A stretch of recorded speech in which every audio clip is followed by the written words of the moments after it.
Hey guys, what's going on? Welcome back to the channel. I'm just out here in the garage today messing around with white rice. I'm actually putting some fuel line together.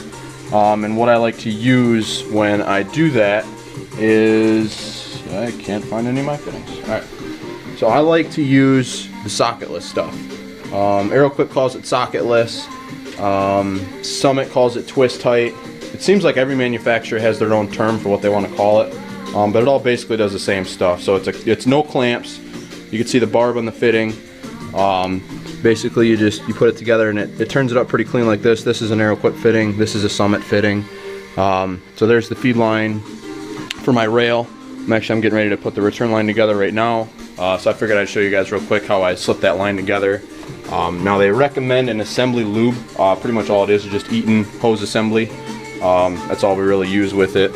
But let's see here, I was going to get ready to mark my return line, and then I can go ahead and get the hose cut, and then I'll go over to the vise and I'll put the fitting in there, and then I'll show you guys how I go ahead and stick that together. Give me a second here, I'm going to go ahead and set this up real quick. Put some flash on it. See if that'll help at all.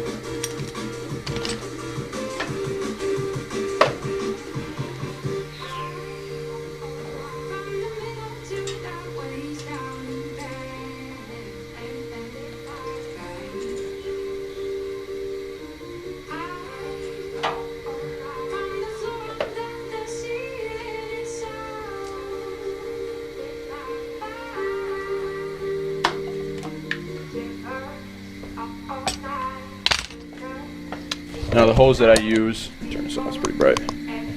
The hose I use is AeroQuip socketless. AQP I think is the code they call it, or something like that. So basically, I get a big hose here and show you guys what it's like. This is dash 10. This is what I'm going to use to feed the fuel pump from the cell. It is pliable, it is squishy a little bit, but it grabs these fittings and it doesn't like to let go. We've had them up to, I've had it up to 75 pounds so far and haven't had a leak. I don't think we're ever going to really go much higher than that on any of the cars. I think I'm not sure if this stuff is rated for 250 or 100 psi, but either way, it exceeds what we're looking to do with it, so it's been great so far. I have heard issues with guys using Summit fittings, with the fittings themselves leaking or not wanting to seal around the barb where the line goes in. But I'll get my fittings off here and then we'll go over there and get this one put together.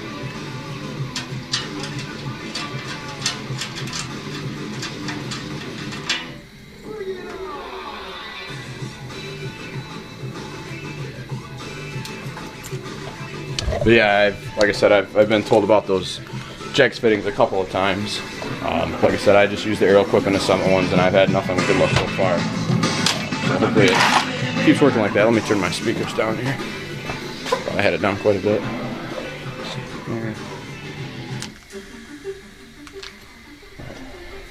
Turn down a little bit here. Okay.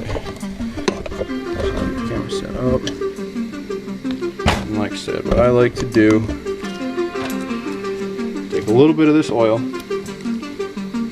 just put a little bit on the barb, so just get a tiny bit there, and you just rub it around so the whole thing is lubricated. It makes that hose go on a lot easier. Just kind of set it like this so it'll sit still in the place. Keep it clean.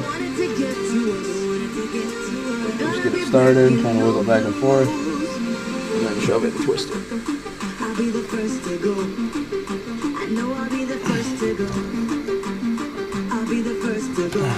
There. Like I said, this guy will not come off. If you ever got to change the fitting or do anything with the line where you got to modify it somehow or use a different hose end, you're going to cut it, and you're going to end up making it shorter. So it's not, you definitely want to make sure that you got everything laid out right the first time. That's why I like to install everything, get the fittings on, and then just kind of hold the hose there freely. Make sure that we're going to clear whatever it is that we're doing. So this 45 is not going to be an easy one, but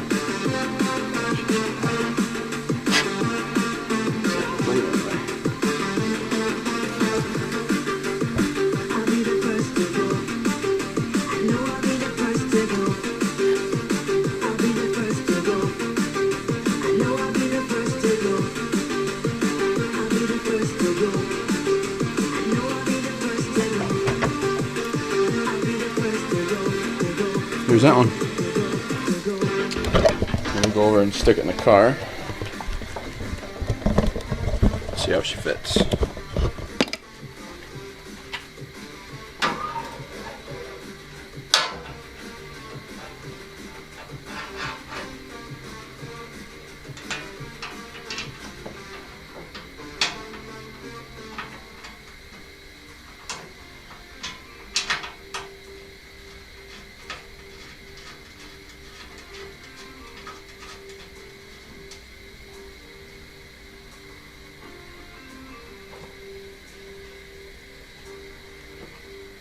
So that's that.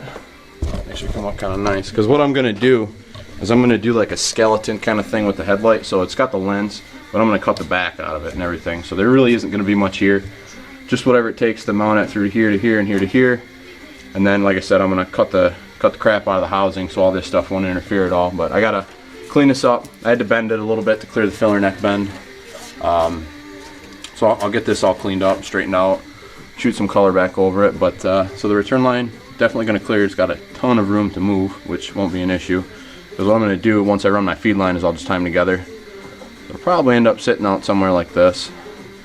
And then, you know, it might vibrate that much. So, I mean, we got tons of space. So there's the feed line from regulator to rail. And apparently my thing's not plugged in here for some reason. There we go.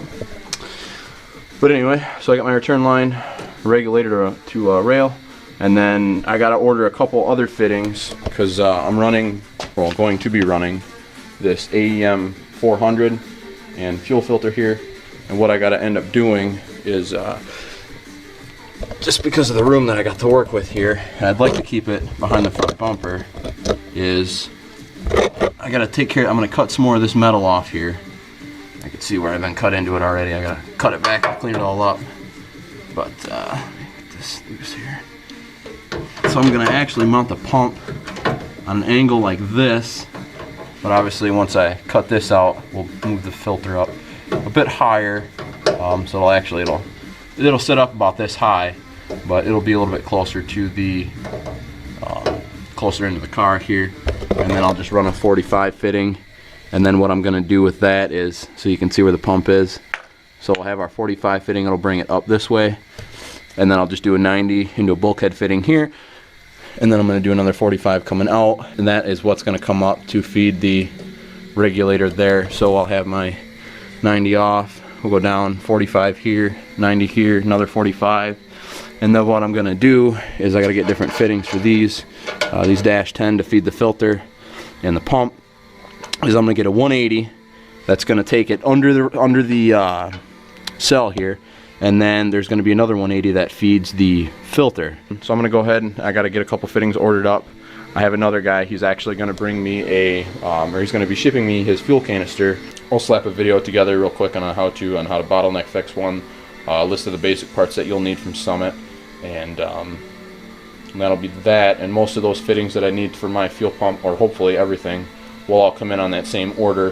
While I was heating up the garage, I had the heaters and everything going, so I took advantage of it, and I ended up got a couple runs in them. But we got these wrinkle coated black, just waiting for the coating to set up on it now. I said they're not perfect. It's not building a show car here, but definitely didn't want to leave them raw, get rusty, and not look the best. So those are coated with wrinkle coat. And what I used was just, let's see here, VHT wrinkle coat. So you do 3 coats of this. So we'll see what those look like when they dry. Other than that, there's really not too much else that I'm doing currently.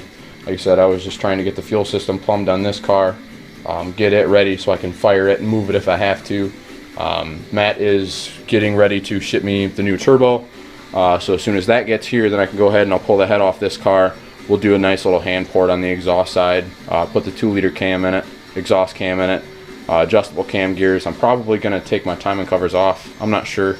I'm on the fence about that right now. Get the head done, put it back on the car, get the new turbo in, get it all broke in, ready to go, and then pretty much just prep the car for the roll cage at that point, because there's really not a whole lot else that we're changing to the car itself, the harness is already done. The fuel system's going to be done here in a minute. The cell's there. We're not changing anything with the intercooler, so that's done. So really, yeah, it's just the turbo, the head, the cage, and then some tuning once we get back to the dyno.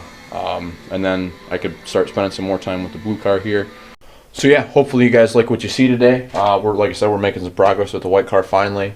You know, I finally actually had a day where I had some time I could put in out here, messing around with some blow-off valves. I'm going to go ahead and we'll put another video up on those quick. But yeah, so that's currently where we're at with this one. So we did that with the fuel or the blow-off valves. I did another video actually with the HVAC lights in the dash for the HVAC panel, as well as a defroster switch I included in there. So I'm going to go ahead, I'm going to hang it up tonight, guys. I'm going to go inside, try and chop these videos up. The wife had made some chili, so I'm actually getting kind of hungry. It's time for me to go fill my face. Like I said, I'm going to go eat. I'll get these videos put together, and I'll get these up as soon as I can for you guys. That way you can see what we got going on. Hopefully you like what you see. If you do, give me a like, subscribe, comment if you got any questions. But yeah, so I'm going to go inside and I'm going to wrap all this up, guys. You have a good one.